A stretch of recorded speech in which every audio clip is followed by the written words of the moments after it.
As long as we have the willingness to take action, how can you get started? That's the question we'll be answering in this video. So let us start with the first one, and that is stocks. You know what stocks are already. It's basically a partial ownership of a company. Now, companies are available out there that are willing to generate more funds by offering their stocks. So if you can purchase it, you own a fraction of the company, and over time, you make money two ways, either by the stock appreciation or through dividends. So where can we get stocks? How can you buy stocks? So we have different companies that offer funds, such as index funds, to people like you and I. For example, if you're interested in buying a stock from Vanguard, all you have to do is go to the Vanguard website, choose a personal investor, and you can search their assets that are available. And some of these assets would include bonds, stocks, index funds, and money market accounts, and so on. You have the option to purchase any of this as you desire. The benefit of stocks is that if you own partial ownership of a company through stocks, what would happen is as the company performs well, your stocks generally also appreciate, which means if you bought a stock at $20 today, in the next 5 years, that stocks might be trading for $500. We see it all the time, such as Amazon, Apple, Microsoft, and so on. Your goal here, however, is to limit your risk. So the best way to get started is actually to get index funds. We have index funds that are provided by Fidelity, Charles Schwab, Vanguard. Index funds are basically a basket of stocks. So you have different companies that are assembled together by a fund manager to pick the index funds that match your portfolio. So, for example, we have index funds that will hold the 500 best companies in the United States. You have index funds that will hold international stocks. You have index funds that will hold, REITs, real estate investment trusts, and so on. Your goal is find what matches your taste. You buy the index fund and you basically invest over time into it. What would happen to the underlying companies is that you would have some companies perform well and you would have some companies that would go down.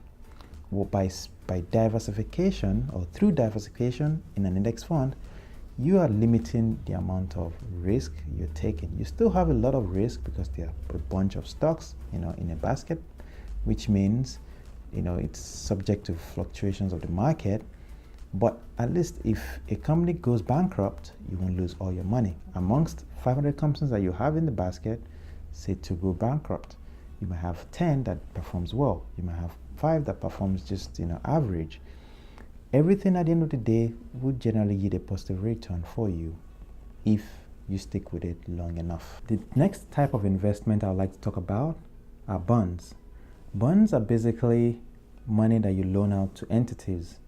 For example, if you have some money left in your account and you think you won't be needing money for, say, X number of years, let's say 1 year, you can loan that money to a government entity or a municipal or a corporate company, and you lend the money to them with an agreement that they will be paying back over a certain number of months or number of years back to you, including the amount you loan to them.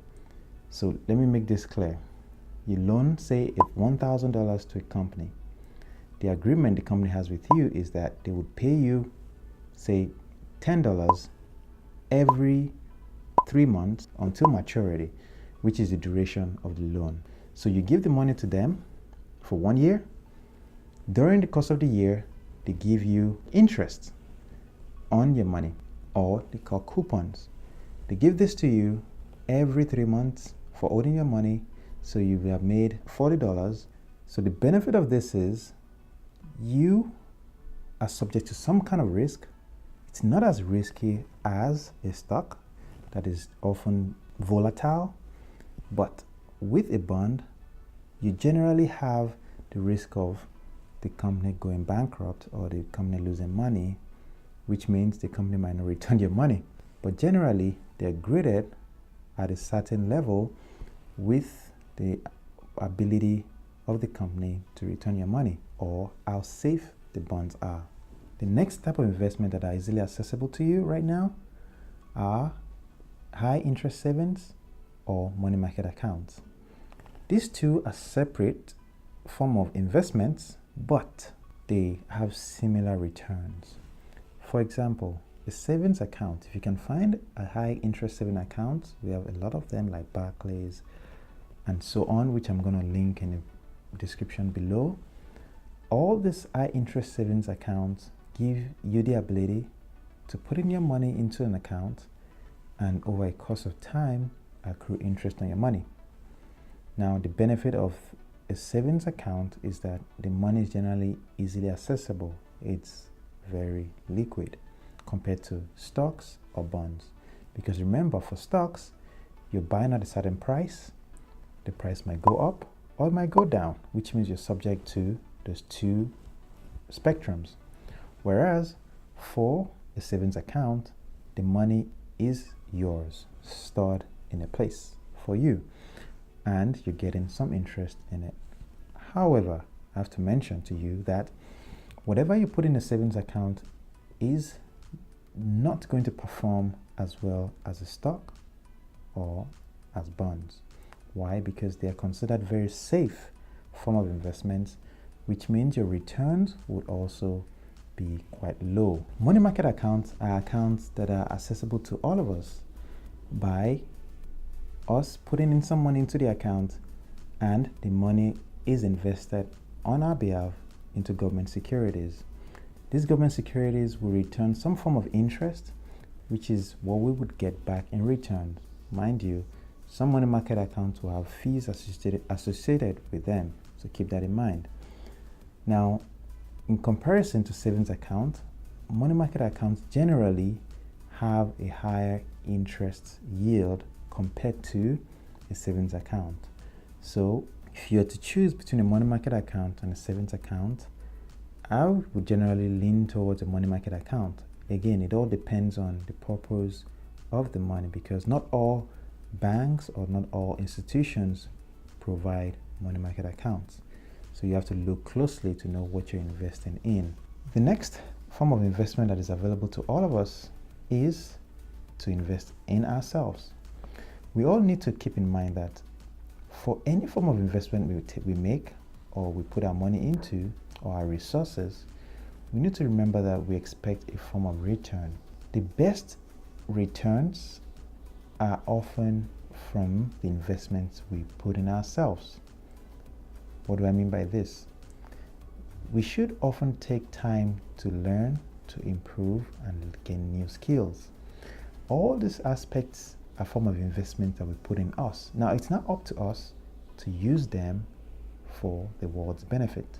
Remember, if you can do things that will benefit someone else, that means you can get paid in return for your service. So, to tie it all together, I've mentioned 5 forms of investment that are available to all of us.